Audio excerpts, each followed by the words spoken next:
அது பீடை. அது ஒரு புரட்சி கவிஞர் பாரதிதாசன் ஐயா அவருடைய இது வழியை சொல்லி ஐயா ஆரம்பிச்சிட்டாங்க. அவரு நகைச்சுவையாக பேசுவார் சொல்லிட்டாரு. பேசணும் ஒரு 3.25 மணி நேரம் பேசியிருக்கான். கேட்டுக்கிறத ஒருத்தர் சொன்னா நேரம் போனாலும் பரவாயில்ல, 1.25 மணி நேரம் நின்னேன். நீ பேசின பேச்சுலேயே எது நல்லா இருக்கு தெரியுமா, இதோட முடிச்சுக்கிறேன்னு சொன்னவாரு. அதான் சூப்பர் பேச்சு. ஆனா நீ 1.25 மணி நேரத்துக்கு முன்னாடியே சொல்லிருக்கணும்ட்டா. அவன் எவ்வளவு பேச்சாளர் பாருங்க. அந்த அளவுக்கு எங்களுக்கு புரட்சி கவிஞரை சொல்றோம் சொன்னா அந்த இனத்தினுடைய தந்தை பெரியார் தொடங்கி சுயமரியாதை இயக்கம் தொடங்கி நூற்றாண்டு காலமா சுயமரியாதை இயக்கத்துடைய உற்றை கொண்டே பார்த்தீங்கன்னா பிள்ளைகள் படிக்கணும், படிப்புக்கு தடையா இருக்கிறத உடைக்கிறது தான் இவ்வளவு வேலைகள். அப்போ சுயமரியாதை இயக்கத்தினுடைய மொத்த மையப்புள்ளி எங்க வந்து சேரும்னா படி படி படிக்கிறதுல சேரும். உங்களோட பிள்ளைய கூட என்ன சொல்லுவாருன்னா, தலைவாரி பூச்சோடி ஒன்றை பாடசாலைக்கு போய் என்று சொன்னால் உன் அன்னை மலைவாழை அல்லவோ கல்வி சென்று ஒன்றுவாய் புதல்வின்னு சொல்லும் போது கடிகாரம் ஓடுமுன்னு ஓடு, கடிகாரத்துக்கு முன்னாடி ஓடிடு. நீ மட்டும் சுயனா நம்ம ஒத்தையில போய் படிச்சிடக்கூடாது. இவர் கடிகாரம் ஓடுமுன்னு ஓடு, கண்ணல்ல கண்ணெண்ணி அண்டை வீட்டு பெண்களோடு. இது கண்ணனுக்கு பக்தி பாடம் கொடுத்தாங்க. தீராத விளையாட்டு பிள்ளை கண்ணன் தீராத விளையாட்டு பிள்ளை தின்ன பணம் கொண்டு தருவான், அதை தின்கின்ற போதிலே தட்டி போய்க்கிடுவான். கண்ணை பொம்பளை பிள்ளை கொய்யா பழம் போது குடிஞ்சிருவாராம், எச்சில் பட்டு திருப்பி கொடுப்பாராம். ஏண்டா கண்ணா அப்படி செய்வான, என்னப்பன் என்ன என்றால் எச்சியாக்கி திருப்பி இந்த அடியும் கொடுப்பான். இதை எடுத்து அப்படியே பானிட்டு கூட பொம்பளை பிள்ளைகளை கடவுளின் பரால் பக்தியின் பரால் இழிவுபடுத்துறியாடா, அது தீராத விளையாட்டு பிள்ளை கண்ணன் தீராத விளையாட்டு பிள்ளை ஒருத்தர். அதை எடுத்துங்க இவரு பொம்பளை பிள்ளைய நீ ஒரு பள்ளிக்கூடம் போமா, கடிகாரம் ஓடும் ஓடி கண்ணல்ல கண்ணனி அண்டை வீட்டு பெண்களோடு. அது மட்டும் இல்ல, படிப்படி படி படிப்படி படிங்க, காலையில் படி கடும்பகல் படி மாலை இரவு பொருள்படும் படி சங்கத்தமிழ் நூலை படி அறம்படி பொருளை படி அப்படியே இன்பம் படி வள்ளுவர் சொன்னபடி வாழும் வகையினர் படினர். அதோட நிக்கல, சாதி இருக்கான இருக்கு, அதோட சாதி என்னும் தாழ்ந்தபடி நமக்கெல்லாம் தள்ளுபடி. அளவுக்கு சுயமரியாதைக்கூடிய ஒற்றை புள்ளி பார்த்தீங்கன்னா படிப்படின்னு தான். பாவேந்தர் கொடுக்கும் ஐயா பாவேந்தர் அவர்களுக்கு நம்ம மனிதர்கள் வர ஒரு கருத்தை கவிதையை சொல்லிட்டு இப்போ மூட நம்பிக்கை என்ற பீடை முன்னாடி எப்படி இருந்துச்சு இப்போ எப்படி இருக்கு. இப்போ பார்த்தீங்கன்னா பிள்ளி சோனியா தகடு மந்திரிக்கிறது, முட்டை மந்திரிக்கிறது, செய்வனை ஏவல் கிளிச்சோசியம் புலிச்சோசியம் அப்புறம் இது காக்கா ஜோசியம் கரடி ஜோசியம் ஆச்சரியப்படுறீங்க. ஆத்து மணல் இருக்கு பாருங்க, ஆத்து மணலை உட்காந்து எண்ணிடலாம். நாட்டில் மூட நம்பிக்கை எண்ண முடியாது. அது 100 வருஷம் சுயமரியாதைக்கு ஒரு இயக்கம் ஏன் செய்யணும்னா உலகம் முழுவதும் மூட நம்பிக்கையில் இருக்கு. ஆனால் மக்கள்கிட்ட இருக்கு, அரசு கொஞ்சம் கொஞ்சமாக குறைச்சிக்கிட்டு வரான். இப்போ அமெரிக்காவில் சர்ச்சுக்கு போக மாட்டேங்கிறான் பிள்ளைகள். இளைய தலைமுறை படிச்சுட்டு சர்ச்சில் அவ்வளோ இருக்கு, பொழுதுனால டைம் வேஸ்ட்டு, அறிவியலாக படிக்கும்போது அந்த பொழுதுனால ஒரு பிரயோஜனம் இல்லை, இயல்பாக பிள்ளைகள் போகலை. அது போல கல்யாண மண்டபம் மக்கள் விற்கிறான், அரசு ஒன்றும் குறிக்கிடலை. இங்கே என்னன்னா அரசே மூட நம்பிக்கையை சுதந்திரம் வாங்கி 100 ஆண்டு 77 வருஷம் ஆச்சு. 100 வருஷம் நெருங்கிட்டு இருக்க ஒரு நாடு நம்மள மாதிரி சீர்திருத்த அமைப்புகள் முற்போக்கு அமைப்புகள் மக்கள்கிட்ட சொன்னாலும் கூட அதை இடையூறு பண்றது, சொல்லக்கூடாதுங்கிறது.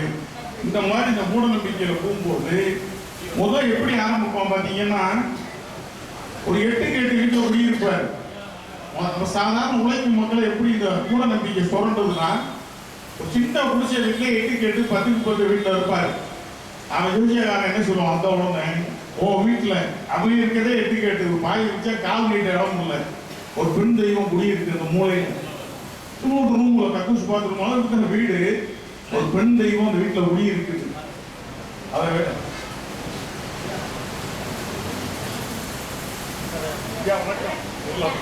ஒரு பெண் தெய்வம் அந்த வீட்டில் குடியிருக்குது, அதை நீங்க வெள்ளி செவ்வாய்க்கு பூ போட்டு வணங்கி வாங்கப்பா.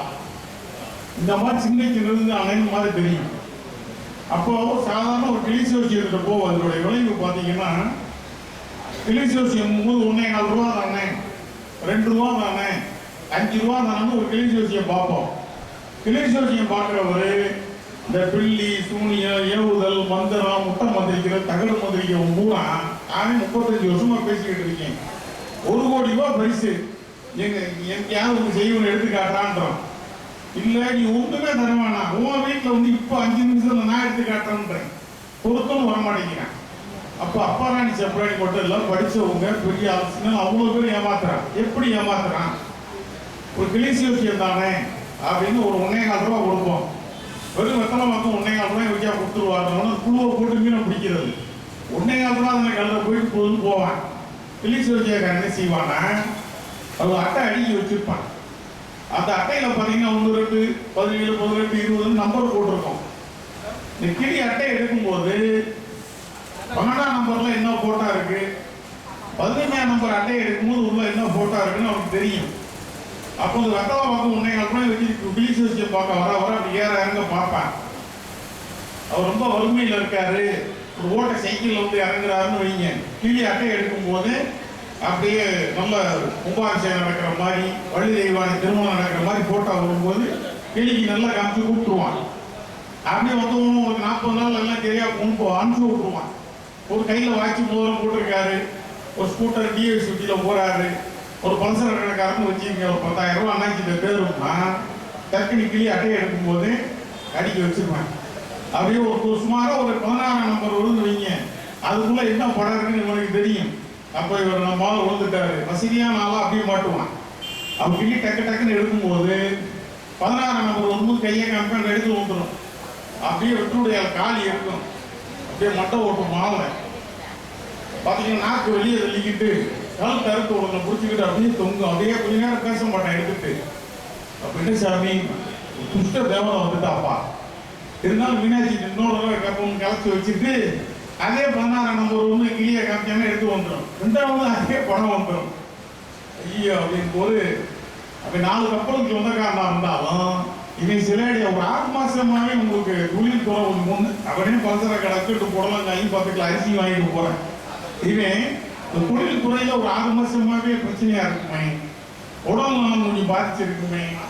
நைட்டு போலும் புரிஞ்ச முன்னாடி பலசர கிடக்குன்னா சரியா அது பார்த்தா இருக்கும். ஆமா சாமி 6 மாதத்துக்கு முன்னாடி புளிக்குட்டி மாதிரி ஓடுன மாதிரி இவனு நம்மளால பயந்துக்கிட்டு ஆமா கொஞ்சம் தொழில் நல்லா தான் இருக்கு, உனக்கு பிடிக்காதவன் எவ்வளோ உனக்கு உங்க வீட்டை வந்து பார்க்கணும்ட்டுருவான்.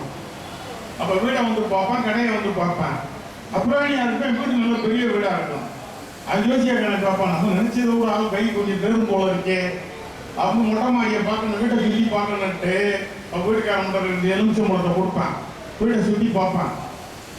பார்த்துட்டு அந்த வீட்டில் துணி காய போட்டிருப்பாங்க. ஒரு சின்ன குழந்தைகளுடைய பாவாடை இல்லை கும்பியாளர்களுடைய ஒரு ப்ளவுஸ் ஏதாவது ஒரு துணியை அந்த பார்க்குற அன்னைக்கு உங்களுக்கு தெரியாமல் எடுத்து வச்சுடுவேன். ஒரு மஞ்சள் பை ஏதோ ஒன்று அந்த வீட்டில் ஒரு துணி எடுத்துருவேன். எடுத்துட்டு இப்படியே பார்த்துட்டு இவனோட பவர் இன்னொருத்தன் இருக்கேன், அவனை கூட்டிகிட்டு வரேன், உனக்கு பிடிக்காத ஒருத்தர் வந்து ஏவுதல் வச்சிருக்கான், செய்வனை செஞ்சிருக்கானப்பா, அதனால தான் உன்னை ஆட்டி படைக்குது, அது எப்படியாச்சும் எடுத்துருவோம். ஆள் டக்குன்னு 5000 10,000 பெருங்கூட்ட வீடுனா 50,000 1 லட்சம் கூட போடுவான். விமானத்தில் வேலை பார்க்கக்கூடிய பணிப்பெண்கள் கூட மாட்டியிருக்கிறாங்க. பெரிய பங்களாவை சுற்றி வருவான். இந்த இடத்துல எல்லாத்தையும் ஏற்பாடு பண்ணிட்டு போயிடுவான். ஒயிட் பாஸ்பரஸை போட்டு போயிட்டாங்கன்னா இந்த பேயை சுற்றி வரட்டும்போது இங்கே குதிர்ந்து டீ பிடிக்கும். அந்த ஒயிட் பாஸ்பரஸ் வந்து ஒரு 10-12 நிமிஷம் கழிச்சு பேயை எவ்வளோ கொடுத்து பசிக்கிட்டு 1 லட்சம் 5 லட்சம் வாங்கிட்டு போயிடுவான். அப்போ இந்த மாதிரி நம்ம வீட்டை வந்து சுற்றி பார்த்து துணி எடுத்து போறான்னா இன்னொரு நாளைக்கு செய்வனையை ஓட்டுறேன்னு சொல்லி அன்னைக்கு வர நீ சொல்லுவான். வர வெள்ளிக்கிழமை என் உன்ட்ட அவன் ஆற்றல் இருக்கு, பகல் 1 மணிக்கு வர மாட்டான். இப்போ வர வெள்ளிக்கிழமை சரி சாமி 1 மணிக்கு ஒரு 12 மணியில் வந்து 1 மணிக்கு செய்வனை எடுத்து போடுவோம்ப்பா. சரி எடுத்துருவோம். இப்போ பூவுற சேவல் ஒன்று வாங்கி வைப்பா. என்ன இங்கே கொண்டு போய் தண்ணி அடிச்சுட்டு வர தின்னு படுக்கிற ஆயிட்டான். அப்போ சேவல் தான் நம்ம சின்ன சேவல் ஒரு இந்த கலர் கோழி குஞ்சு இருக்கு பாருங்க, அதை 10 ரூபாய்க்கு வாங்கி வச்சிருக்கேன். அதனால பூவுற சேவல்னா 2-2.5 கிலோ தேரும். 2.5 கிலோ சேவலை வாங்கினீங்கன்னு சொல்ல முடியாது. அப்போ பூவுற சேவல் ஒன்று வாங்கி வை அப்படின்ட்டு. அதே மாதிரி வெள்ளை கலர் சேவல் வாங்க. நீங்கள் சந்தைக்கு போனீங்கன்னா வெள்ளை கலர் சேவல் வந்து வெள்ளை கரண்டி அது செய்வனை கழிப்பு இதுகளுக்கு வாங்குவாங்க.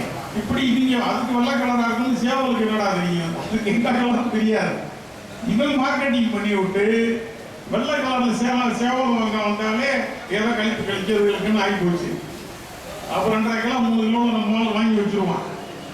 இவன் அங்கிருந்து ஒரு 11:30 வந்துட்டு எங்களை மாதிரி 2 பேரும் விழிப்பா இருக்கும்ல அந்த இடத்துல அவனை உடுக்கடிச்சு நம்மாங்காட்டு பேச்சு காத்தா கருப்பா முனியான்னு வர்ணிப்பான். வர்ணிச்சுக்கிட்டே இருக்கும்போது அதுல 2 பேர் சேட்டை பண்ணா பயன்படுத்துவான். 2 பேர் ரொம்ப மாட்டிக்கிறான், 2 பேர் கையை கட்டியிருக்கான், 2 பேர் அந்த சாமியார் நம்ப மாட்டிக்கிறான். மிரட்டி உடுக்கு அடிச்சு வர்ணிச்சு நேரம் ஆக பாத்தீங்கன்னா நம்ம வீட்டு முன்னாடியே ஒருத்தர் தோண்ட சொல்லுவான். நம்மளால கூப்பிட்டு ஒரு அடி 1.5 அடி தோண்டுவாங்க. அப்படி இவனே எட்டி பார்ப்பேன், இன்னும் கொஞ்சம் தோண்டுங்கப்பான். அப்ப இவன் வரும்போது என்ன செய்வான்னு கேட்டீங்கன்னா ஒரு நல்லி எலும்பு, அந்த நல்லி எலும்புக்குள்ள பார்த்தீங்கன்னா தலைமசரு, ஒரு பட்டை வத்தல், உடஞ்ச பிளேடு, ஒரு எலும்புச்சம்பளம் துண்டு, இதெல்லாம் அந்த எலும்புக்குள்ள விபூதி குங்குமம் வச்சு திணிச்சு ஒரு சிசிய பயிலோட தான் வருவான். அந்த சேவனை 12 மணி ஆகும்போது கொஞ்சம் கொஞ்சம் அசந்து வாங்கி சொந்தக்காரங்க. அப்போ அந்த சேவலை பலியிடுறக்கா என்ன செய்வான், இந்த சிசிய போயிட்டு சேவலை நினைச்சிட்டு வாம்பான். அங்கதான் ட்ரிக் இருக்கு. அந்த சேவலை ஈரமாக்கப்படும் போது நினைச்சுட்டீங்கன்னா என்ன அடி அடிச்சாலும் ரெக்கையை வைக்காது. ஈரமாக்கலைன்னா ரெக்கையை படப்படன்னு அடிக்கும். அப்ப என்ன பண்றோம், நல்லி எலும்புல அந்த செப்பு தகடு பிளேடு பொட்டவத்தெல்லாம் செட்டப் பண்ணி விட்டான் பாருங்க, சிசிய போயிட்டா இருக்கும்.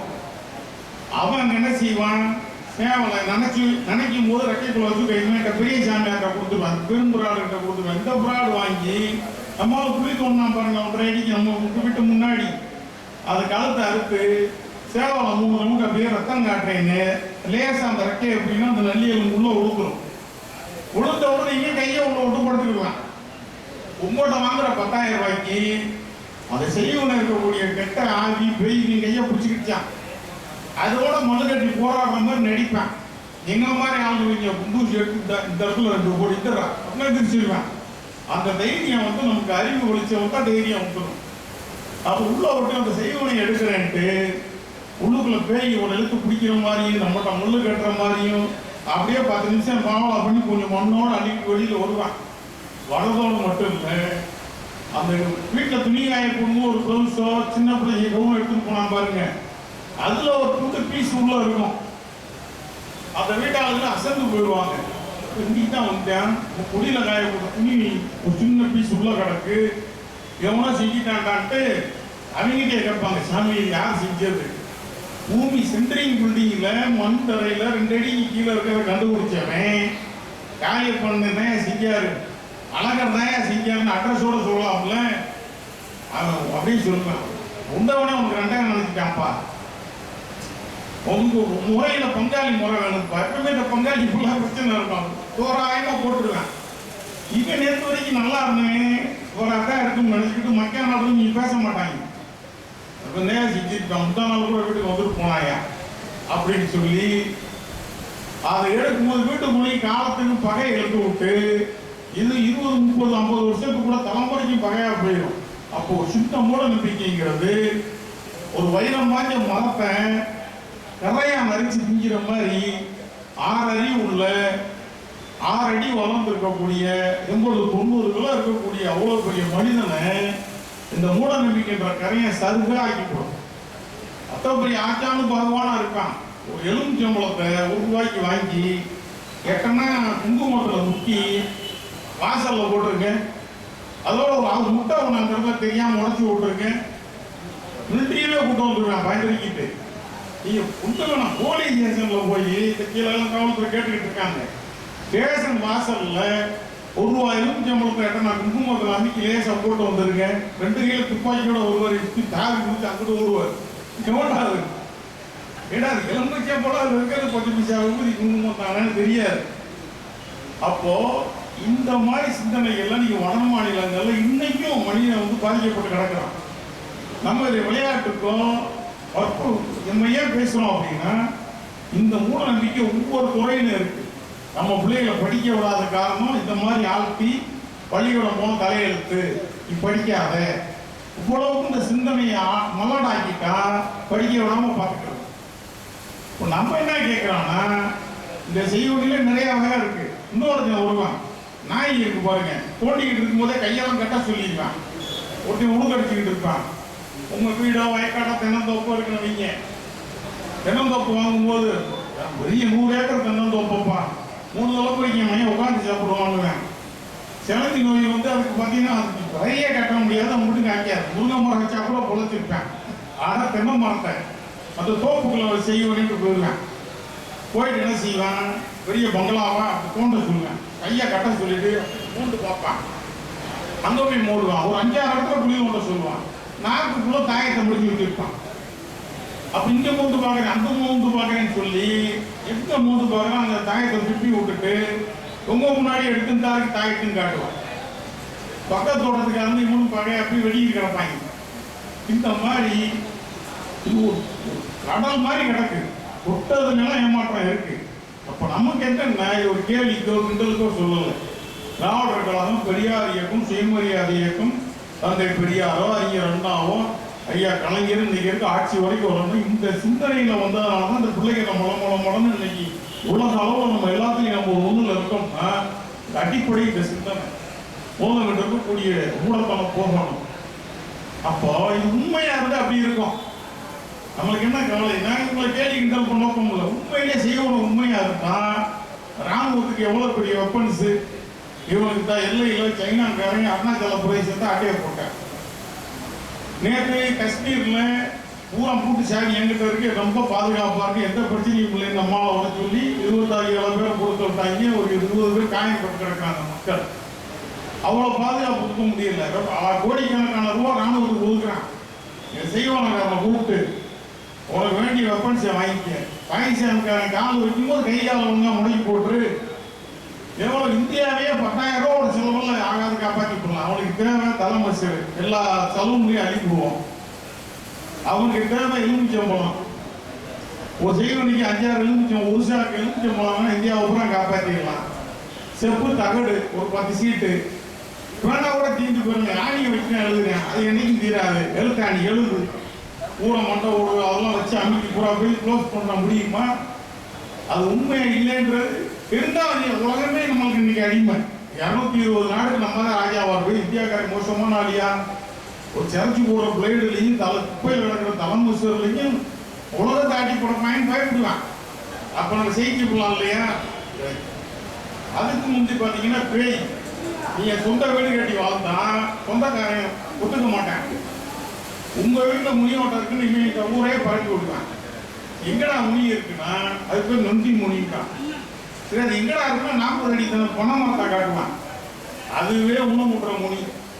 அது பிடிச்சி கிண்டி சீட்டு கடியில் உட்காந்தா பரவாயில்ல. நொண்டி முனின்னு சொல்லிவிட்டு 40 அடி பணமரத்தில் உட்காந்துருக்கோம்பா.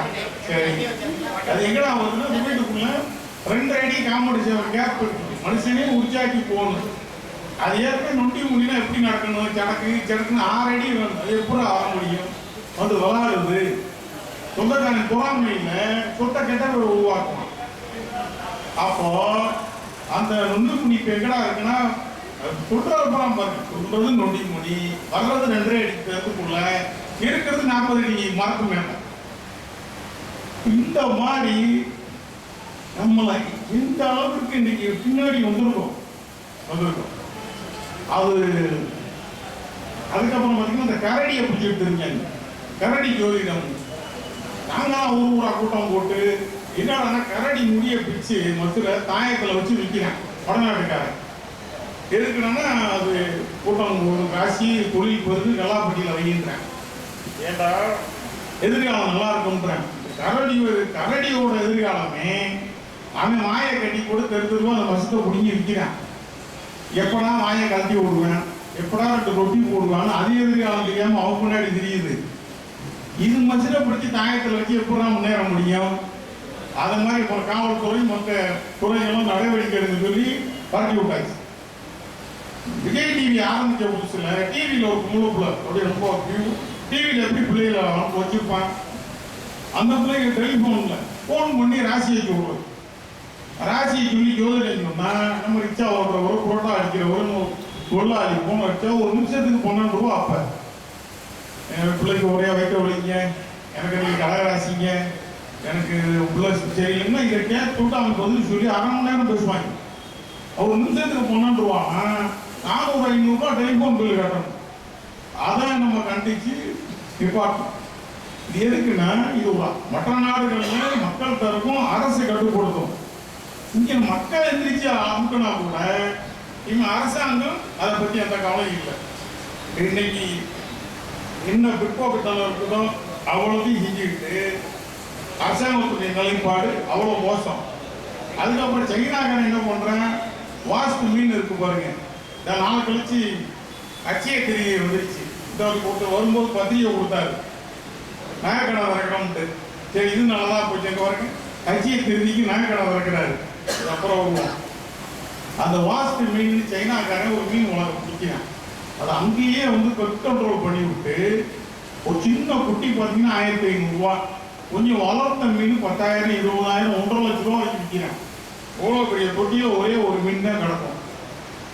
அதுக்கு வந்து 100 ரூபாய்க்கு மீன் வாங்கி போடணும். ஒரு 10 குட்டி மீனை தின்னு விட்டு 4 நாளைக்கு ஒரு சாப்பிடும். இது எதுக்குன்னா வாஸ்து. ஏன்னா அது மறுக்குட்டி போடுற அளவுக்கு அதை பர்த் கண்ட்ரோல் பண்ணி கர்ப்பப்பையனுக்கு சைனாக்காரனுக்கு ஏற்றுறேன்.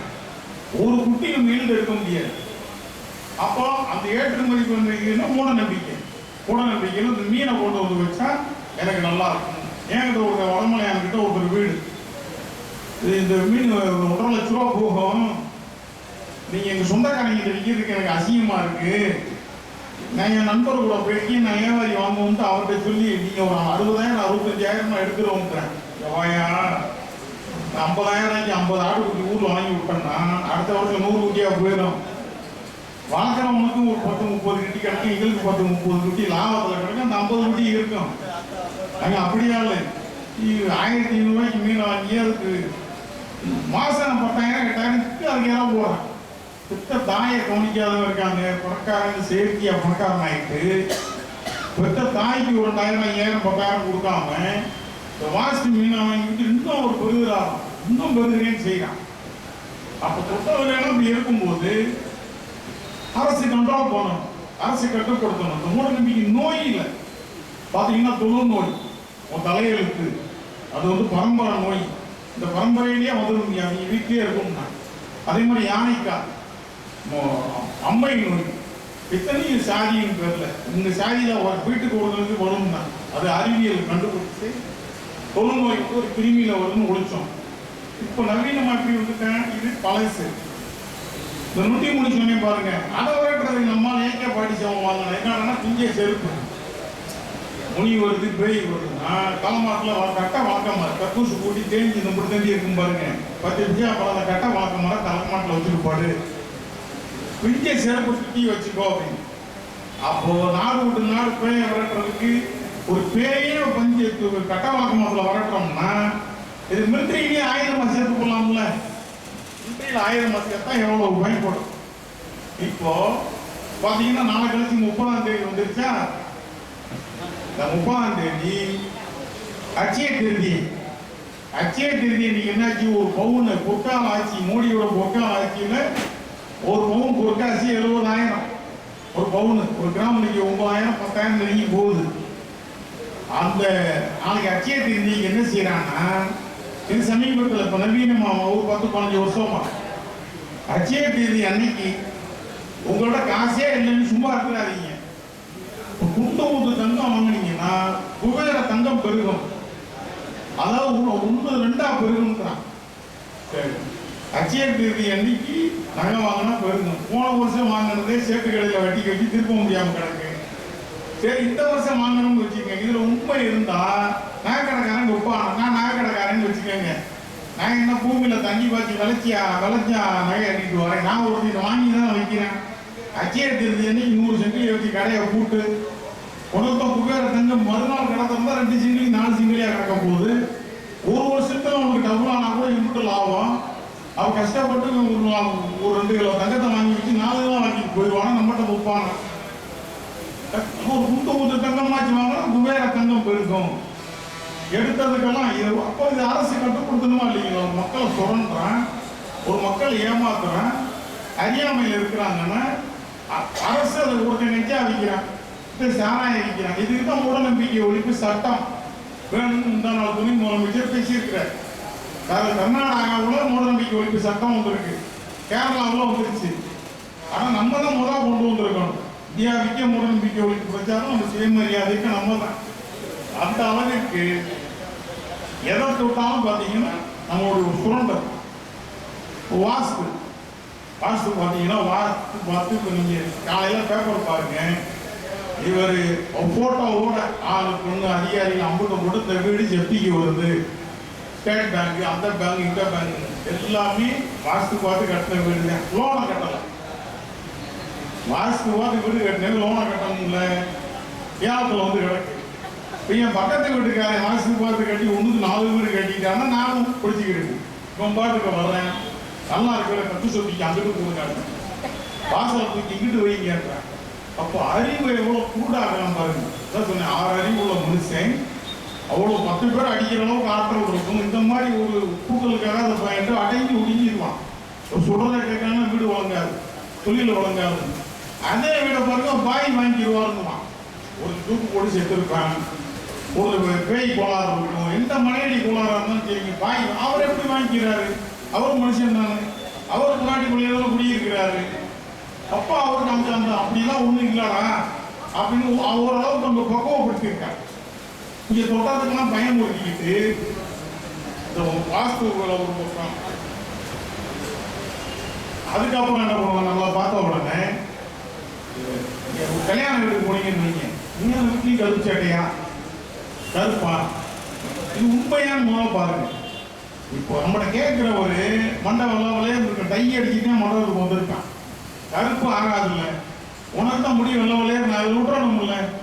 அப்போ கல்யாணத்துக்கு வரேன் டை அடிச்சு வரேன், நம்ம கருப்பு சட்டையை போடணும்னா கருப்பு ஆகாதுங்க. சரி பொண்ணு வாங்கலாம், 2 முடி வெள்ளவலே இருந்திருக்குடா, அந்த பொண்ணு ஆகா வெள்ளை கலர் பொண்ணு கண்ணு முடி வெள்ளையா ஃபுல்லாக கிடைக்காதுங்க, நான் 10 பவுன் போட்டு கட்டிக்கிறீங்கன்னு நீ வரணும், அதுக்கு ஒரு ஏற்றுக்க மாட்டேன்.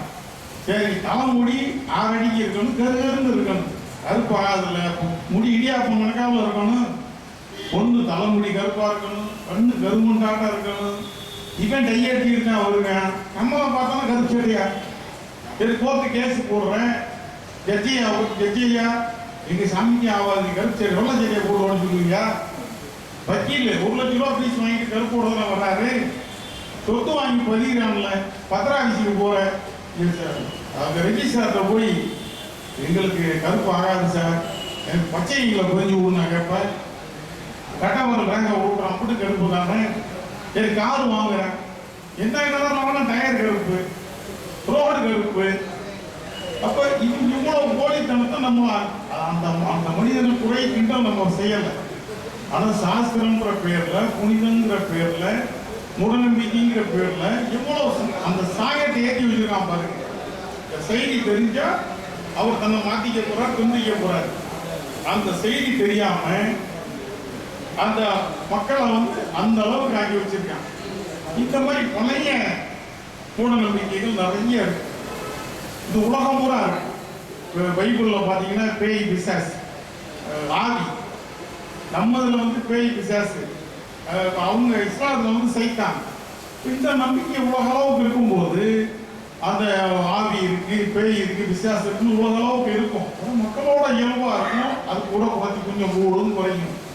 ஆனால் இங்கே அரசே வந்து பார்த்தீங்கன்னா அதை முன்னிலைப்படுத்திக்கிட்டு அரசு நடத்திக்கிட்டு இன்னைக்கு பிரதமர் மோடி, அவர் அமித்ஷா, உத்தரப்பிரதேச சேர்ந்த முட்டையை இருக்கான் பாருங்க முதலமைச்சர், இப்போ 3 பேர் தான் உலக புறான்னு செடியில் போட்டிருக்கான். உலகத்தில் 3 பேர் டேஞ்சரானவங்க, பொய்யா பேசிட்டு திரிகிறாங்க, மக்களுக்கு ஆபத்தானவங்க. அவர் ஒரு பிரதமரின் பொய்கள்னு ஒரு புஸ்தகம் போகிற அளவுக்கு நான் பொய் சொல்லுவேன். பிறந்ததுலேருந்து பொய் சொல்லியே சாதாரண ரோட்டில் தெரிகிறவங்க கூட புஸ்தகம் போகிற அளவுக்கு பொய் சொல்ல மாட்டேன். இப்போ பிரதமராக இருந்துட்டு புறமா எழுதியிருக்காங்க பிரதமரின் பொய்கள். இப்போ என்ன சொல்றாரு, சைனாக்காரன் அருணாச்சல பிரதேசம் கிட்டத்தட்ட 13 மாவட்டத்தை வந்து 13 லட்சம் பேர் அந்த அருணாச்சல பிரதேசத்தை ஆட்டைய போட்டான். சைனான்னு வார்த்தை எடுக்க மாட்டேங்கிறான். இப்போ பாகிஸ்தான் பிரதமர் எங்களுக்கு இந்த தாக்குதலுக்கு எதுவும் இல்லைனா நம்ம பேசிக்கலாம் தான் சொன்னா இருக்கடம் தெரியாம ஆக்கியிருக்கு, பொசுக்கி இருக்கு. நதி நீரை சிந்து நதியை லாக் பண்ணி போடு, சிந்து நதியை நிப்பாட்டிடுற, குடிச்சு வச்சு சட்டிவான வச்சிருக்கியா, நிமிஷத்துல ஒரு கடல் அளவு தண்ணி எங்க தேக்குவ. சரி நம்ம வீட்டுக்கும் பக்கத்து வீட்டுக்கு சண்டை, நம்ம வீட்டுக்கும் பக்கத்து வீட்டுக்கு சண்டை. இப்போ பக்கத்து வீட்டை தீய வச்சு எரிச்சு விடுவோமா? நம்ம வீடு எனக்கு ஆகும். அப்போ நம்ம ட்ரெயினில் போகக்கூடிய, பஸ்ஸில் போகக்கூடிய, நிலப்பரப்ப தொடர்புகள் இருக்கக்கூடிய ஒரு மாநிலம். இந்த பாதிக்கப்பட்ட மக்கள் இருக்காங்க பாருங்க, அங்கிருந்து ஒரு பவர் பேங்க் கொண்டு போக முடியாது. பவர் அந்த அளவுக்கு செக்யூரிட்டி ரயில்லையோ கொண்டு போக முடியாது. சின்ன பேனா கட்டி வச்சுக்க முடியாது. 10 அடிக்கு ஒரு ராணுவம் இருக்கிற இடம். ரயில் வழியா யாரும் வர முடியாது, ஏரோப்ளேன்லாம் வர முடியாது, பஸ்ஸில் போக முடியாது. அவ்வளோ செக்கிங் இருக்கிற இடத்துல பொதுமக்கள் நம்பி வந்தா இன்னைக்கு 50 பேர் சொல்றாங்க, 27 பேர் இறந்து போறாங்க, 20 பேர் காயப்பட்டு கிடக்கிறாங்க. நேற்று முந்தா நாள் வரைக்கும் இன்னைக்கு எத்தனை பேரும்? அப்போ இந்த அரசு மக்களுக்கு கொடுத்த நம்பிக்கை என்ன? இந்த அரசு என்ன சொல்றது? நவீனமா பசுமாடு அதை கடவுளாக்கி, இங்க ஒரு அம்மா இருக்கு கவர்னர், அந்த அம்மா டாக்டர், கைனோகாலஜிஸ்ட்னு மகப்பேறு மருத்துவம் படிச்சவங்க. 1 லட்ச ரூபா வாங்கிட்டு மகப்பேறு பார்க்குறாங்க, 2 லட்சம் 5 லட்சம் வாங்குறாங்க. இந்த அம்மா தமிழ் செய் பசுமாட்டு மூத்தரத்தை அந்த அம்மா நான் சொல்லுது அமிர்த நீர். இதை இப்போ நம்ம கண்டிக்கணும்னு வைங்க, பசுமாட்டு கோமியத்தையே அமிர்த நீர் சொல்லும்போது சும்மா தீரலாம். 6 மாசம் கழிச்சு ஏன் கோமியம் என்ன நீர் அதுக்கு ஒரு பட்டயத்தை வச்சு விட்டுருவான். அப்போ அமிர்த நீர்னா எல்லாம் பாருங்க. இப்போ கோட்ஸே வந்து காந்தியை கொண்டாங்க, அப்போ கோட்ஸே வந்து இந்து தானே. இப்போ இந்துக்கள் கூட தீவிரவாதியா? எங்கேயோ ஒரு குறை நிறைய இருக்குன்னா அப்போ ஒரு கோட்ஸே காந்தியை சுட்டுட்டான். இப்போ இந்துக்கள் கூட தீவிரவாதி சொல்லுவியா? அப்போ இன்னைக்கு உள்ள கௌரவம் எந்த மாதிரி என்ன பண்றாங்க? இன்னைக்கு மாட்டு கோமியத்தை அதை வந்து முதல நீர் அமிர்த நீருங்கிறாங்க. ஒரு டாக்டருக்கு படிச்சவங்க, ஒரு 2 மாநில கவர்னராக இருந்தவங்க, ஒரு நீண்ட நாள் பிஜேபி மாநில தலைவராக இருந்து எவ்வளவு உங்களுக்கு விடுறேன், எவ்வளவு என்ன ஒரு சட்டம் ஒழுங்கு கடைபிடிக்கக்கூடிய தன்மை இருக்கு. மும்மொழி ஆதரிச்சு தமிழ் செய்கிற தம்மா கோயம்பேடு மார்க்கெட்டில் போய் கையெழுத்து வாங்குறேன். அப்போ கோயம்பேடு மார்க்கெட்டில் வாங்கணும்னா காவல்துறை அனுமதி வாங்கணும்ல. எந்த அனுமதியுமெல்லாம் போய் நிப்பாட்டினா உடனே காவல்துறையுடைய சண்டைக்கு வாங்க. சரி, நீ கையெழுத்து வாங்குற, ஆளை ஒருத்தன் கல்ல விட்டு எழுதிட்டு, ஒரு செருப்பு எடுத்து எழுதிட்டு, ஒரு பாய் எழுதி விட்டான்னு அவங்க ஒரு இலவை கொட்டிருப்பான்.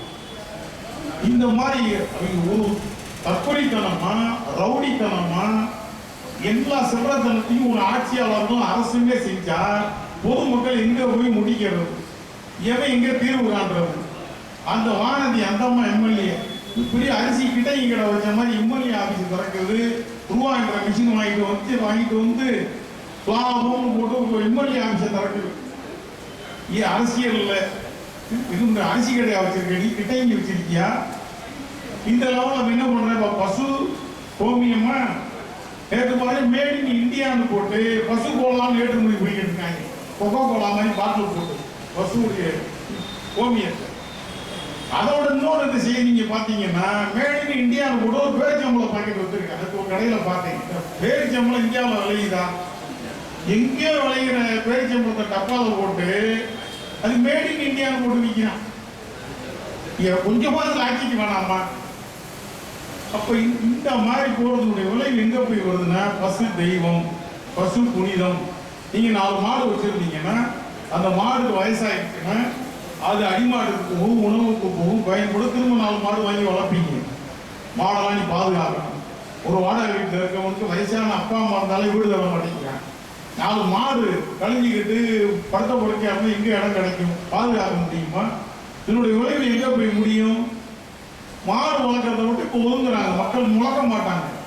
அடுத்து இன்னொரு 2 தலைமுறை தாண்டி வரும்போது பசுமாடுன்னா போட்டோவில் தான் காட்டணும். மக்கள் வளர்க்க ஆரம்பிக்கலைன்னா அந்த இனம் அழிஞ்சிடும். இப்போ புளியை பார்த்தீங்கன்னா, நீங்கள் ஃபாரஸ்டில் போய் கருஞ்சிறுத்தை, இந்த டிஸ்கவரி சேனலில் பார்த்தீங்கன்னா கருஞ்சிறுத்தை, இந்த காட்டுக்குள்ள 17 சிறுத்தை இருக்கு, வெள்ளை புலி 16 புலி இருக்கு, சிங்கம் 36 இருக்கு, இது அப்படி எண்ணுவாங்க. அப்போ ஒரு நாளைக்கு கோடிக்கணக்கில் கோழி இருக்கிறேன், ஒரு நாளைக்கு கோடிக்கணக்கில் ஆடு இருக்கிறோம். எங்கேயாவது ஆடு கோழி பற்றாக்குறை வந்திருக்கா? மனிதன் பயன்படுத்தும் போது உற்பத்தியை தொடங்கிடுவான்.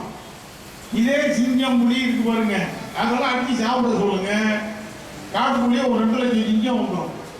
இவன் உணவு சங்கிலிக்கு பயன்படுத்தினா அது உற்பத்தியும் பெருகும். மனிதனுக்கு பயன்படலை, அந்த இனம் சுருங்கிக்கிட்டே வருது. இப்படி ஏகப்பட்ட உயிரினங்கள் எல்லாமே போயிடுச்சு. பசுமாட்டை கொண்டு ஒரு கடவுளாக்கி அந்த மூட நம்பிக்கை அடிப்படையில் பசுமாட்டு விவசாயிகள்கிட்ட போய் நீ மாடை விற்கக்கூடாது, வயசாகிட்டா இதோட ஒப்படைச்சிடணும், நாங்கள் கோசாலை வச்சு பாதுகாப்போன்னு சொல்லும்போது அந்த பசு வளர்ப்பு விவசாயமே அடிபட்டுரும். கோடிக்கணக்கான மக்கள் அதை விட்டு வளர்க்கும் போது நீ எரும மாடு என்ன பாருங்க எல்லா மாதிரி ஆயிடுச்சு. பேர் டெல்லி எருமோப்பா. எரும மாடு அந்த மண்ணோட மாடு. நிறைய 4 வார்டு நம்ம வெயில் கிடக்கும். பசுவை வந்து சொல்லும்போது சீமா பசும்போம். அது ஹைபிரிடு. வயலில் எந்த பசுமாடு நம்ம நாட்டுக்கு சொந்தமானது இல்லை. அது வந்து சீமை பசுன்னு தான் அதுக்கு பேர். வெளிநாட்டிலிருந்து வந்ததுமே பசுமாடு. நம்மளுடைய சொந்த மாடு வந்து உழவுக்கும் அதுதான், அது பாலுக்கும் அதுதான். அது வாட்டுக்கு நம்ம 150 டிகிரி வெயில் அடிச்சாலும் அது வாட்டு கிடக்கும். மண்ணுக்கு ஏற்ற ஒரு மாடு. ஆனால் எரும மாடா இது என்னமோ கெட்டது மாதிரி ஒதுக்கி இன்னைக்கு அழிகிற பட்டியல் போயிடுச்சு. இப்போ பசுமாடை கடவுளை கொண்டு வந்து சேர்த்தீங்கன்னா பசுமாடும் அந்த பட்டியலுக்கு போயிடும். இன்னும் ஒரு 10 வருஷம் 20 வருஷம் 30 வருஷம் ஆகும்போது யாரும் பசுமாடு வளர்க்க மாட்டாங்க. அப்போ காட்டுக்குள்ள போய் என்ன பாருங்க, வெள்ளைப்புலி 13 இருக்கு, கருஞ்சி இருக்க 12 இருக்குன்ற மாதிரி இந்தியாவுக்கும் பசுமாடு 13 இருக்குன்னு எழுதி 13 பசுமாடு இருக்குங்க இந்தியாவுன்ற மாதிரி வந்துடும். அப்போ ஒரு அறிவியல் பார்வை இல்லாம நம்ம அரசியலமைப்பு சட்டம் என்ன சொல்றது, மக்களை அறிவியல் படுத்தணும். மக்கள் வந்து நம்ம ரொம்ப பிந்தை 100 வருஷம் ஆகும். சுதந்திரம் வாங்கி 77 வருஷம். ஒரு 100 வருஷத்தை நெருங்குற நம்ம எவ்வளவு தூரம் புலிப்பாய்ச்சல் போகணும்.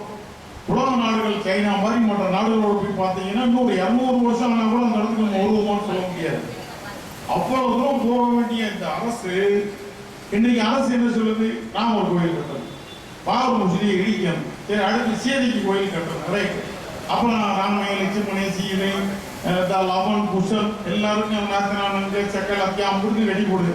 இந்தியா அப்புறம் கோயில் கட்டி போய் எதுக்கு, எல்லா வீடு இடி, எல்லா அலுவலகத்தை இடி, எதுக்கு டிவிஎஸ் பஜாஜி ஜியோ அவங்க வேணாம். இந்தியா அப்புறம் புதிய கோயிலை கட்டி நம்ம 140 கோடி சுற்றி பிச்சை எடுக்க வேண்டியதுதான். இந்தியா முழுவதும் கோயில் கட்டினா காம்பவுண்ட் சவர் எம்பூட்டு இருக்கும்.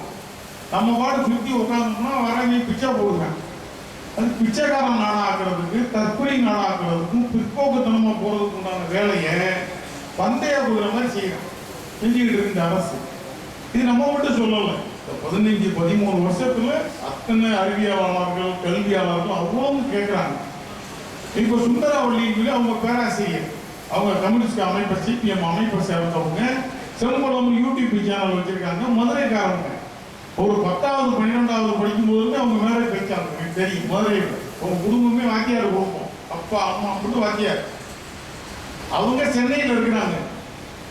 இப்ப இங்க பகல்காம்ல ஒரு தாக்குதல் நடந்ததுக்கு அரசு நோக்கி கேள்வி கேட்கிறாங்க. கம்யூனிஸ்ட் கட்சி சார்பா கேள்வி கேட்டா என்ன கேட்கிறாங்க, காஷ்மீர் வந்து நம்ம கட்டுப்பாடுக்குள்ள வந்துருச்சு, மக்கள் எல்லாம் வாங்க சுற்றி பார்க்கலாம் சொல்லி நீ தானே சொன்னீங்க. அப்ப அந்த மக்களுக்கு பாதுகாப்பு கொடுக்கணும்ல, பாதுகாப்புக்கு நேற்று வரைக்கும் இருந்த மிலிட்டரி எங்க ஒருத்தரையும் காணோம். இன்னைக்கு ஒரு 50 பேர் துப்பாக்கி சூடு போட்டு கிடக்கிறாங்க, கண்ணு முன்னாடி கணவனை இழந்து பதறாங்க அப்படின்னு ராணுவத்தை இந்த அரசை கேள்வி கேட்டா அதுக்கு ஒருத்தமே புகார் கொடுக்குறாங்க. இவங்க வந்து இந்தியாவோட விரோதி, அதுக்கு வந்து ஒரு அந்த அவங்களை கைது செய்யணும்ன்றாங்க. இவ்வளவு மோசமா இருக்கான் பாருங்க. எதிர்கருத்து சொல்லக்கூடாது. ஒரு பேராசிரியர் 2 PhD முடிச்சவங்க, அவங்க ஒரு மிகப்பெரிய தாக்குதலுக்கு மக்கள் ஆளாயிருக்காங்க. அந்த விவரத்தை சொன்னா அதுக்கு எதுவும் செய்யப்படும். இந்த மாதிரி பழைய மூட நம்பிக்கை, புதுசு அரசு நவீன மூட நம்பிக்கையில போய் ஒரு கோயிலை இடிக்கிறதும் ஒரு கோயிலை கட்டுறதும் அப்படியே கொண்டு போயிட்டு இருக்காங்க. நீங்க அடுத்து பார்த்தீங்கன்னா இந்த வெத்தலையில மைக்கோடு ஜோசியம் பார்க்குறேன்ப்பா. அந்த வெத்தலையில மைக்கோடு ஜோசியம் பார்க்கும்போது இப்போ நான் பார்க்குறேன்னு நீங்க வரும்போது உங்க வீட்டில் ஒரு சின்ன கும்பல பிள்ளைய கூட்டிட்டு வாங்கப்பா. அதுவும் 8 வயசு 7 10 வயசு இருக்கணும். நான் சாமியார், உங்களுக்கு எல்லாருக்குமே பயப்படும். இதுதான் முதலீடு. வெத்தலையை கரைஞ்சி அதில் ஒன்றும் தெரியாது. இவங்க வீட்டில் பேசுவாங்கல்ல, இவங்க வீட்டில் ஒரு திருடு போயிடுச்சுன்னு வைங்க. அப்படி திருடு போன உடனே உங்க பேர் என்ன, அப்ப சகோதரன் ஆதவன் இருக்காரு. ஆதவன் வீட்டில் திருடு போயிடுச்சு. ஆதவன் வந்து என்கிட்ட வந்துட்டாரு, சாமி வெத்தலையில மை போட்டு கண்டுபிடிங்க. நான் என்ன செய்வேன், ஸ்ட்ரைட்டாக பார்த்துட்டு மிஸ்டர் ராதவன் இந்த டோர் நம்பர் அந்த பஸ்ஸில் போய் அந்த கிளம்பி போய் வயசு நம்ம போய் பிடிங்க அப்படின்னு சொல்ல மாட்டேன். ஒரு 8 வயசு 10 வயசு பிள்ளைய கூப்பிட்டு இந்த வெத்தலையில் வேணும்னே ஒரு கிரீஸ் கண்மையை தடை இந்த பிள்ளையை மறட்டுறது. இவன் என்ன சொல்றானோ அதுக்கு நம்ம பிள்ளைய ஒத்துழைக்கிற மாதிரி ஆக்கிடுறான். என்ன சொல்லிட்டு பாப்பா இங்கே வா, உங்க வீடு எங்க இருக்கு?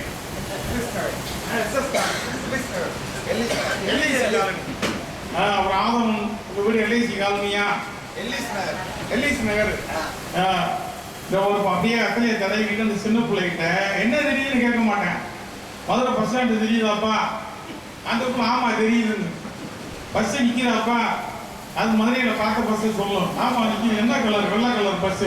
இவன் தெரிஞ்சுக்குவேன் மதுரையில் வெள்ளை கலர் பஸ் நம்பர் இருக்குன்னு அதுக்கிட்ட வந்து கற்றுக்குருவேன். அப்படியே வெத்தலையை தடவிக்கிட்டு அப்படியே எல்ஐசி நகர் வந்துருச்சா? ஊர் உங்க தெரு தெரியுதாப்பா? தெரியுது. இந்த பக்கத்தில் யார் வீடு? அந்த புதுசு எங்க சரசாக்கா வீடு. சும்மா அதை அடிச்சு விடும். இவனுக்கு பயந்துக்கிட்டு இவர் அரண்டு போவார். வெத்தலையில் அவன் சின்ன பிள்ளைகிட்ட தெரியும்ன்றுவான். அந்த பிள்ளைக்கு தெரியுது, அவங்க அப்பனுக்கு தெரியாதா? அவங்க அப்பா எட்டி பார்த்தோம்னா தள்ளி நெல் சாஸ்திரத்தை கேட்டுருவான். அப்படியே மைய தடவிட்டு பிள்ளைய எட்டி பார்த்து உங்க தெரு வந்துருச்சாம்மா? வந்துருச்சு. என்ன போடு பார்த்து எல்ஐசி நகர். உங்க வீடு எங்க பாருங்க? யார் வீடு பக்கத்தில்? அங்கே சரசாக்கா வீடு. சரி, அப்படியே சரசாக்கா வீட்டுக்குள்ள யாருப்பா உட்காந்துருக்கா? அதோ 4 பேர் உட்காந்துருக்காங்க. என்ன பார்க்குறாங்க? அந்த பிள்ளை சொல்லி டிவி பார்க்குறாங்க. இவன் என்ன டிவி பார்க்குறாங்க? உடனே அது சொல்லு கலைஞர் டிவி பார்க்குறாங்க, ஜெயா டிவி ஏதாவது ஒன்று அடிச்சு விடும். என்ன சீரியல் பார்க்குறாங்க? இன்னதும் பார்க்குறாங்க. என்ன கலர் சேலை கட்டியிருக்காங்க? சரசக்கா ஊதா கலர். இது பாட்டு எனக்கு கேட்க அந்த சரசக்கா வீட்டில் உட்காந்துருக்கா? ஆமாம் உட்காந்துருக்கு. என்ன கலர் சேலை கட்டியிருக்கு? ஊதா கலர் சேலை கட்டியிருக்கு. இப்படியே சொல்லி யாரையாச்சும் ஏமாற்றிருக்கான். ஏமாற்றி ஒரு புள்ள ஊரை விட்டு போயிடுச்சுன்னு இவங்கள ஒரு ராணி ஒரு அம்மாவை காணும். போராடைய மகன் வீட்டை விட்டு ஓடி போச்சுங்க. அவனை உங்கள் வீட்டில் ஒரு சின்ன பிள்ளைய கூட்டிட்டு வா. உங்கள் இடம் தெரியுதா?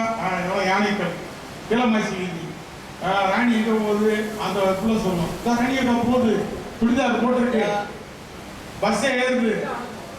பஸ் ஏறி அது ஊரை விட்டா போயிடுச்சுன்றான். நம்ம என்ன கேட்குறான்னா, அந்த வெத்தலையில் மை போடுற தொழிலாளி இருக்காருல்ல, அவரை அந்த நாட்டுக்கு நல்ல எம்எல்ஏ எம்பி போடுறது கலெக்டராக கூட ஆக்கிடுவோம்.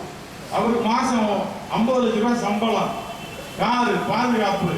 ஏன்னா அண்ணாமலைக்கு அவனுக்கு பாதுகாப்பு கொடுத்துருக்கும் போது வெத்தலையில மை போட்டு நாட்டையே கண்டுபிடிச்சி காப்பாற்ற போறவங்க கொடுத்தா என்ன? அவன்கிட்ட கொடுத்தீங்க வாப்பா. இந்த மலேசிய விமானம் 11 வருஷம் ஆச்சு. மலேசியாவிலிருந்து நேராக சைனா கிளம்பிச்சு. அதில் 11 பேர் பணிப்பெண்கள், மொத்தம் 213 பேர். இந்த மலேசிய விமானம் என்ன குத்திக்கிட்டு கிடக்கு? இந்த வெத்தலையை பார்த்து சொல்கிறான். இவனுக்கு 50 லட்சம் அவன் கொடுத்துருவாங்க. மலேசியாக்காரன் வருஷம் பல 1000 கோடி கொடுத்து கண்டுபிடிக்க முடியல. இங்கே உட்காந்து நம்மளால புரட்டா அடிச்சு ரிக்ஷா ஓட்டி தறி நெஞ்சு கூலி வேலை பார்க்கக்கூடிய நம்ம சகோதரனை நம்ம அக்கா தங்கச்சிகளை ஜோதிடத்தின் பேர்ல மூடநம்பிக்கைங்கிற பேர்ல எந்தெந்த வழியில பலியாகிறான் பாருங்க. இதை தடுக்க ஒரு சட்டம் கொண்டு வரணுமா வரணும்.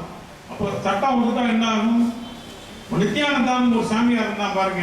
இப்போ ஆள் ஓடி போயிட்டான். அவன் வந்தா இப்போ என்ன பண்ண? நம்ம தான் பிரச்சாரம் பண்ணோம். அந்த நித்யானந்த சாமியாருடைய செருப்பை கொடுத்துருவான். கட்டை செருப்பு கட்டையில. அந்த செருப்பை வீட்டுக்குள்ள வச்சுட்டோம்னா அவங்களுக்கு 50,000 ரூபாய் கொடுக்கணும். 5 நாள் நம்ம வீட்டில் இருக்கும். 50 கிலோமீட்டர் சுற்றுலாவுக்கு எந்த தவறு நடக்காதுட்டாங்க. மேடைக்கு நான் அந்த மாதிரி பிடிச்சோம். அப்போ போலீஸுக்கெல்லாம் லீவு கிடைக்கல. பிள்ளைய பள்ளிக்கூடத்துக்கு கொண்டு விட முடியல. ஒரு 1/2 மணி நேரம் ஒரு முடியாத பிள்ளைய ஆஸ்பத்திரிக்கு கூட்டிட்டு போக முடியல. காவல்துறைக்கும் ஓய்வு கிடையாது. காவல் ஸ்டேஷனை போல இழுத்து போட்டுங்க. நித்யானந்த செருப்பை 10க்கு 10 ரூம் கட்டி 50 கிலோமீட்டருக்கு ஒரு ரூம் அவன் செருப்பை வச்சிருவோம். எந்த குற்றமும் நடக்காதுல்ல. எந்த குற்றம் என் செருப்பை வச்சுட்டா 50 கிலோமீட்டருக்கு எந்த பிரச்சனையும் நடக்காதுங்கிறான். இப்போ 50 கிலோ அவன் சிசியை இங்கே வராங்க. இங்கே ஒரு 2 செருப்பை வச்சுட்டு காசு வாங்கிட்டு போயிடுறேன். திரும்ப உங்கள் வீட்டுக்குன்னா உங்கள் வீட்டுக்கு செருப்பு அப்படியே நம்ம பாட்டு அடிச்சு கொடுத்து விடுறேன். இது எவ்வளோ பெரிய தவறுன்னு கண்டிச்சோம். போச்சு. அவன் இப்போ ஆள் இருக்கானா இந்தியாவை அவ்வளோ பேருக்கு அல்வா கொடுத்துட்டு எங்கே இருக்கான்னு தெரியல. அவன் சொந்தமாக நாடு வச்சிருக்கான்றான், செத்து போயிட்டான்றாங்க, உயிரோடு இருக்கான்றாங்க. அது ஒரு எவ்வளோ பெரிய ஃப்ராடு கிரிமினல். அவன் நானே கடவுள் இந்த மண்ணில் வாழ்ந்தான். இங்கே திருச்சியில் பிரேமானந்தான் அவன் வந்து பார்த்தீங்கன்னா கொலை செஞ்சு பணத்தை எடுத்தாச்சு. காவல்துறை சுற்றி வந்துருச்சு.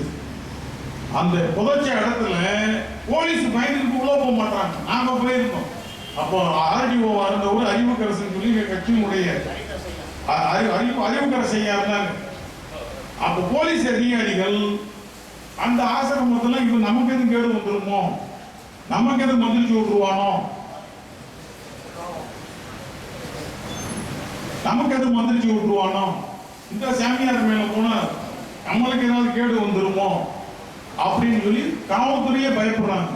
அப்போ ஒரு பக்கம் உண்மை தெரியாம அந்த அறிவியல் வெளிச்சம் அந்த துணிவு இருந்துச்சுன்னா எல்லாம் அவங்க துணிச்சல் ஓடியாடு. இப்போ நம்ம எப்படி இந்த நிலையில நம்மளும் வளர்ந்தோம். அவ ஒரு இயக்கத்துல வந்து எது உண்மை பொய்ன்னு கருத்து தெரியும் போது ஆட்டோமேட்டிக்கா தைரியப்படும். அந்த அளவிற்கு பெரியவர்களே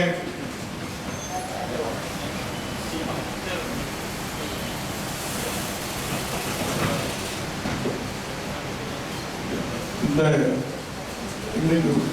நூற்றாண்டை இருக்கக்கூடிய சுதந்திர இந்தியா இன்னைக்கு 100 வருஷத்தை கடந்து நம்ம மிக வேகமாக உலகத்துல முன்னேற வேண்டி இருக்கிறது. இன்னைக்கு சைனாவில் பார்த்தீங்கன்னா குவாண்டம் கம்ப்யூட்டர்னு ஒன்று கண்டுபிடிச்சி 10,000 வருஷம் பாதுகாத்துக்கக்கூடிய ஒரு நாட்டினுடைய மொத்த ஆவணங்களை 1.25 நொடி எல்லாம் அதை காப்பி பண்ணிடுவேன்றான். அதுக்கு ஒரு குவாண்டம் கம்ப்யூட்டர்னு கண்டுபிடிச்சிருக்கான். உலகம் இங்கே போயிட்டு இருக்கு. ஆனா இங்க வந்து பாத்தீங்கன்னா அண்ணன் தம்பிக்கு சண்டை எடுத்துக்கிட்டு, சகோதர சண்டைகள் எடுத்துக்கிட்டு, தீவிரவாதிகளை விட வெளிநாட்டு பகையை விட உள்ளுக்குள்ள இருக்கக்கூடிய உட்பகையை வளர்க்கிறது. அது வீடோ நாடோ ஒரு காலமும் முன்னேறாது. மதத்தின் அடிப்படையிலும், தீண்டாமையின் அடிப்படையிலும், சாதியின் அடிப்படையிலும் செய்யக்கூடிய இந்த மோசமான தனத்திலிருந்து ஆட்சியாளர்கள் திருந்த வேண்டும். எதிர்காலத்தில் சரியான முறையில் ஓட்டளிச்சு இந்த மத்திய அரசை மக்கள் விரட்டி அடிக்கணும். ஏன்னா இன்னைக்கு முக்கால் ஆட்சியில் பார்த்தீங்கன்னா ஒரு பவுன் 70,000 கொண்டு வந்துட்டான். அது மட்டும் இல்லை, மிகப்பெரிய குடும்பம் என்னன்னு கேட்டீங்கன்னா ஒரு 50,000 1 லட்சத்துக்கு பேங்க்ல நகை அடகு வச்சீங்கன்னா 12 மாசம் முடிஞ்ச உடனே ஒரு சாதாரண தொழிலாளி 10,000 50,000 ரூபாய்க்கு நகை ஒரு காது மூக்குத்துல கிடக்கிறத வைக்கிறாங்க. 12 மாதம் கழிச்சா கூட பேங்க்ல ஒரு 50,000 ரூபாய் லோன் வாங்கியிருக்கான் நகையை வச்சுன்னா 1 லட்சம் ரூபாய் தங்கம் அவங்ககிட்ட இருக்கு. 1 லட்சம் ரூபாய் நகை கடை வச்சீங்கன்னா 2 லட்சம் ரூபாய் தங்கம் அவங்ககிட்ட இருக்கு. பேங்குக்கு 100-200% பாதுகாப்பானது நகை கடன் தான். அந்த நகை கடனை 12 மாசம் முடிஞ்ச உடனே எவன்கிட்டயாவது வட்டிக்கு வாங்கி வந்து கட்டி மறுநாள் வையின்றான். இல்லைன்னா அந்த நிறுவனம் விட்டு விடுவான். அப்போ பாதுகாப்பான சொன்னோம். ஒரு மக்களுடைய பணம் 2 மடங்கு பேங்க்ல இருக்கு. 100% பாதுகாப்பானது. இந்த ஆட்சி என்ன மக்களை நினைச்சு பார்க்கறானா?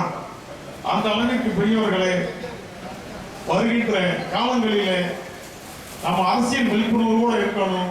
நாட்டில் என்ன நடக்குது ஒரு செய்தித்தாளை படிக்கும் போது உங்களுக்கு இந்த கண்ணோட்டம் வரணும். நம்மளுடைய கூட்டங்களை கேட்கக்கூடிய பிள்ளைகள் அறிவியல் நோக்கி வரணும். எந்த ஒரு செய்தியா இருந்தாலும் அது நீங்க அறிவியலோ ஒப்பிட்டு பார்க்கணும். அறிவியலுக்கு முரணா இருந்துச்சா அதை நம்ம கண்டுக்கிற வேண்டியது இல்லை, பின்னாடி பார்த்துக்கலாம். துணிச்சலை பெற வேண்டும் என்று கேட்டு இந்த நல்ல வாய்ப்புக்கு நன்றி பாராட்டி விடைபெறுகிறேன். நன்றி, வணக்கம்.